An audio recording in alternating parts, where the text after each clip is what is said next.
Musim semi 1918, Perang Dunia Pertama telah memasuki tahun keempat, dan di utara Prancis jalannya laga sedang memasuki jalan buntu alias deadlock. Baik Jerman maupun Inggris sudah mengalami kerugian yang besar di pihaknya masing-masing. Namun menurut berita intelijen, pihak Jerman sedang berupaya mempersiapkan serangan supermasifnya ke arah parit pertahanan Inggris. Rumor ini segera menjadi teror di kalangan serdadu Inggris karena tiap kompi tentara minimal harus berjaga 6 hari di garis paling depan.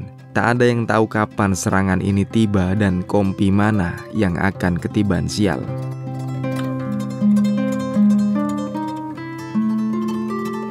Film ini dibuka di tanggal 18 Maret 1918 di utara Prancis, area Saint-Quentin. Letnan Osborne mengingatkan kepada kawan-kawannya termasuk Kapten Stanhope untuk segera bersiap berangkat. Hari ini ialah giliran mereka untuk berjaga di parit garis depan selama 6 hari berikutnya.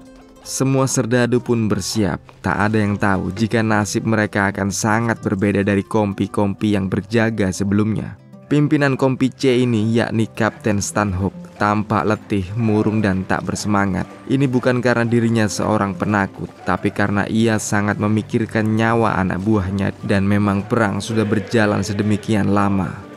Hingga beberapa jam kemudian mereka berpapasan dengan kompi pendahulunya yang mengabarkan selama 6 hari mereka berjaga tak ada tanda-tanda Jerman akan menyerbu. Tapi di hari esok siapa yang tahu. Sampai akhirnya parit pertahanan pun mulai dimasuki. Semuanya tampak tak layak, basah, dingin dan berlumpur. Kondisinya pun sudah compang-camping. Ini memaksa Kapten Stanhope memerintahkan anak buahnya agar segera memperbaikinya kalau mau bertahan melawan Jerman. Di lain sisi, seorang perwira muda yang baru saja lulus sekolah militer, Letnan II James Raleigh, melapor kepada Jenderal Raleigh yang juga merupakan pamannya, memohon untuk ditempatkan di kompi Kapten Stanhope. Pamannya ini awalnya ragu karena kompi Stanhope sedang berjaga di garis depan. Namun setelah James bersikeras ingin mendapatkan pengalaman perang, ia pun terpaksa melepaskan keponakannya ini. Beberapa jam kemudian sampailah James di posisi kompi C dan bertemu dengan Letnan Osborne. James mengatakan jika ia adalah teman dari Kapten Stanhope dan berharap bisa bertemu lagi dengannya. Selain itu, Stanhope ialah kekasih dari kakak perempuan James. Tapi Letnan Osborne malah memperingatkannya jika Kapten Stanhope yang sekarang kemungkinan sudah berbeda. Stanhope yang sekarang ialah orang yang penuh dengan tekanan, pemarah dan lebih sering menghabiskan waktu senggangnya untuk mabuk whisky. Dan ini memang benar. Stanhope sama sekali tak gembira bertemu dengan James. Stanhope pun berpikir jika ada satu lagi nyawa yang perlu diperhatikan di perang yang liar ini. Apalagi ini nyawa seorang teman juniornya dan sekaligus keponakan sang jenderal. Selanjutnya mereka pun makan malam bersama. Dan tetap Kapten Stanhope sangat menyayangkan kenapa James menyusulnya ke garis depan. Sayang sekali perwira semuda ini harus menghadapi kengerian perang sesegera mungkin. Ia pun lantas memerintahkan bawahannya, Turner, untuk meminta merica ke kompi sebelah. Seakan-akan ia lupa jika perjalanan menuju ke parit kompi sebelah ini menuntut nyawa sebagai taruhannya. Setelah ini giliran Trotter yang diperintahkan untuk berjaga keluar dengan mengajak James agar bisa belajar situasi perang.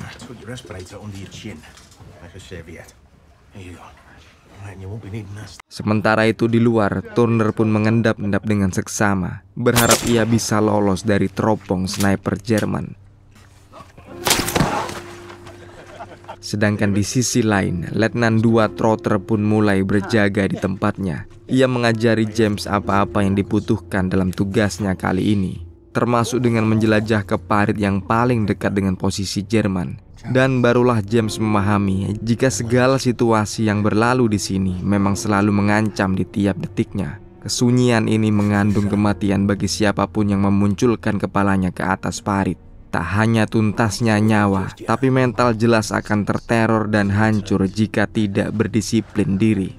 Sementara itu di bunker, Uncle Osborne sekali lagi terpaksa menuntun Stanhope balik ke kasurnya karena sudah terlalu mabuk.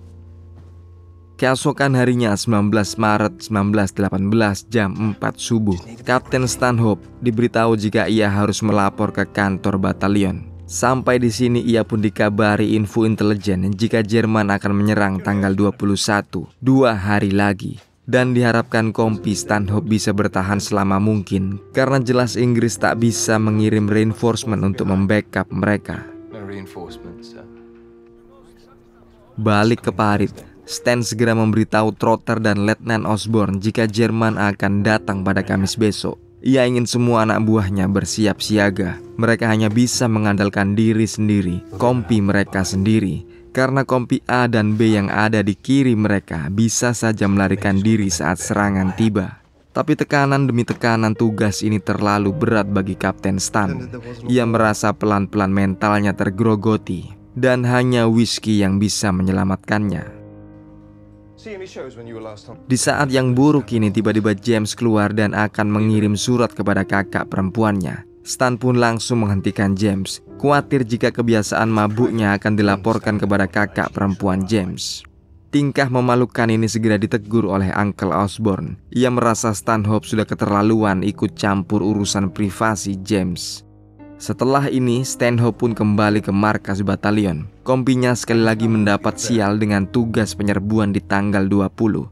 Inggris ingin meraba berapa pasukan yang dibawa Jerman untuk penyerangan tanggal 21. Kolonelnya memerintahkan Stanhope membawa 2 perwira, 1 untuk memimpin penyerangan dan 1 sisanya untuk menculik tentara Jerman. Dan karena Letnan 2 Trotter dinilai terlalu gendut untuk bertindak cepat, komandannya ini memerintahkan agar James lah yang memimpin skuad penculikan. Ini semakin membuat Stanhope tertekan. Bagaimana tidak, James baru ikut perang 2 hari ini dan sudah harus memimpin skuad penculik. Jelas ini sebuah kenaasan bagi seorang perwira muda seperti James Raleigh. Tapi bagaimanapun misi harus dilaksanakan. Ia segera mengabari Letnan Osborne jika besok jam 5 sore ia harus memimpin penyerbuan membawa 10 orang, sementara James akan menjadi perwira pemimpin penculikan. Maka pada Rabu tanggal 20 Maret 1918, 10 tentara yang terpilih untuk ikut dalam aksi nekat ini mendapatkan minuman keras tambahan, sementara Osborne dan James bersiap di bunkernya. Osborne mengatakan jika operasi ini berjalan lancar, semuanya akan berakhir aman sebelum 3 menit berlalu. James tampak tegang menjalankan misi ini. Baru pertama kalinya ia merasa maut sedemikian dekat dengannya. Osborne menjadi pioner, merayap pertama diikuti oleh 10 orang anak buahnya.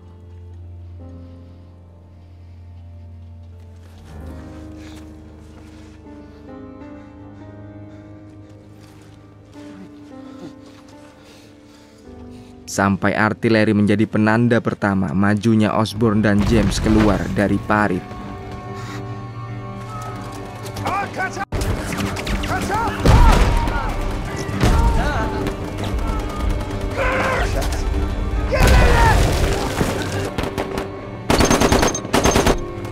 Tapi Jerman sudah siap dengan senapan mesinnya. Meski Osborne dan James akhirnya berhasil memasuki parit.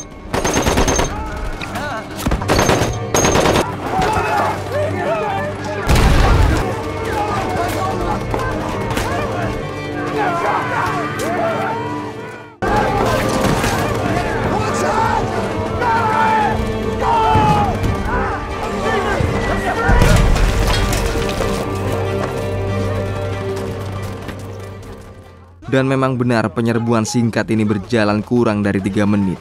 Meski hanya Raleigh dan 4 orang yang berhasil pulang, Osborne masih menghilang dan sisanya entah mati atau hidup. Hilangnya Osborne ini membuat kompi C bersedih. Pasalnya, Osborne memang perwira terbaik di kompi ini. Ia dijuluki The Uncle karena ia peduli terhadap semua bawahannya. Dan kini tak ada yang tahu nasibnya, entah ia hidup atau sudah mati. Dan ini memberi pukulan tersendiri kepada Kapten Stan. Ia marah-marah dan dengan pengaruh whisky, ini hanya akan makin memburuk. Beberapa menit kemudian, James pun turut menjadi sasaran murkanya Kapten Stan. Sit down and eat it like a man! How can I? When Osborne... You think you're the only man who cares? No, you... How can you... You think there's no limit to what a man can bear? Hari pun berganti dan kini 21 Maret 1918. Hari yang menjadi saat Jerman menyerang besar-besaran. Semua pasukan sudah bersiap di dalam parit, masing-masing dengan pikirannya sendiri. Entah berapa pasukan Jerman yang akan menyerang, yang jelas mereka tak akan memperoleh bantuan apapun dari markas. Sampai beberapa flare ditembakkan tinggi menuju langit dan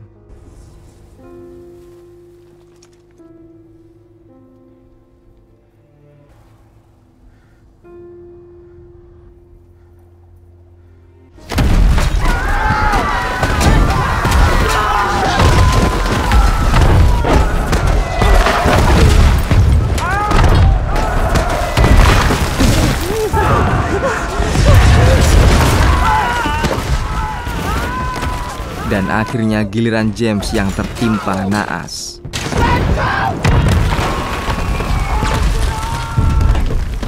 Kapten Stan berusaha menenangkan bocah perwira ini yang ngotot ingin balik bertempur. Sampai nafasnya habis.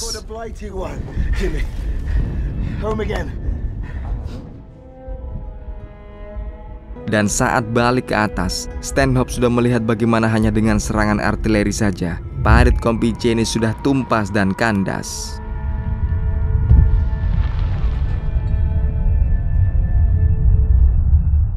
Keesokan harinya, tanggal 22 Maret 1918, sudah tak ada lagi yang tersisa dari Compiègne. Parit ini kini dijelajahi oleh pasukan Jerman, dan di akhir film, serangan Jerman ini dikenal sebagai serangan musim semi dalam sejarah. Serangkaian serangan yang dilangsungkan selama 3 bulan lamanya dan telah menelan 700.000 nyawa dari kedua belah pihak.